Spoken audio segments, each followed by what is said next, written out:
দেখো আমার বরের কাণ্ড, রাত ১০টার সময় মাংস নিয়ে এসে হাজির। মাথাটা তখন কেমন গরম হয় ভাবো, সব রান্না বান্না শেষ, তখন মাংস নিয়ে এসে হাজির হয়ে গেছে। তারপর আমি তো খুব রাগারাগি করছিলাম, ঝগড়া করছিলাম।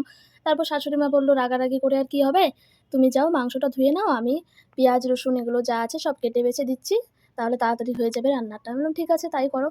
তারপর শাশুড়ি মা সব কিছু কেটে বেছে ধুয়ে দিয়ে দিল, আমি এদিকে চিকেনটা ধুয়ে নিলাম, ধুয়ে এক এক করে সব মশলা দিয়ে রান্নাটা বসিয়ে দিলাম। মশলাগুলোকে ভালো করে ভেজে নিলাম, যখন তেল ছেড়ে দিয়েছে এরকম, তখন আমি চিকেনগুলো দিয়ে দিলাম। আজকে চিকেনটা মনে হচ্ছে বেশ ঝালঝালি হবে, কারণ আমি বাটা লঙ্কাও দিয়েছি প্লাস গুঁড়ো লঙ্কাও দিয়েছি। আর এতটা গরম লাগছিল, এত রাতে গিয়ে রান্না করতে ভালো লাগে। তারপরে এদিকে এই যে জল গরম বসিয়ে দিয়েছিলাম মাংসতে দেওয়ার জন্য। তারপর বরমশাইকে বললাম যে তুমি কষা মাংস খাবে কি না, বলছে না খাবো না। আর আমার তো খুবই ফেভারেট কষা মাংস, তাই আমি আমার জন্য 2 পিস আলু আর 2 পিস মাংস উঠিয়ে নিচ্ছিলাম, আর একটু মশলাও উঠিয়ে নিয়েছি। জানি না কেমন হয়েছে খেতে, টেস্ট করে তারপর বলছি। তার আগে আমি চলো ঝোলটা দিয়ে নিই।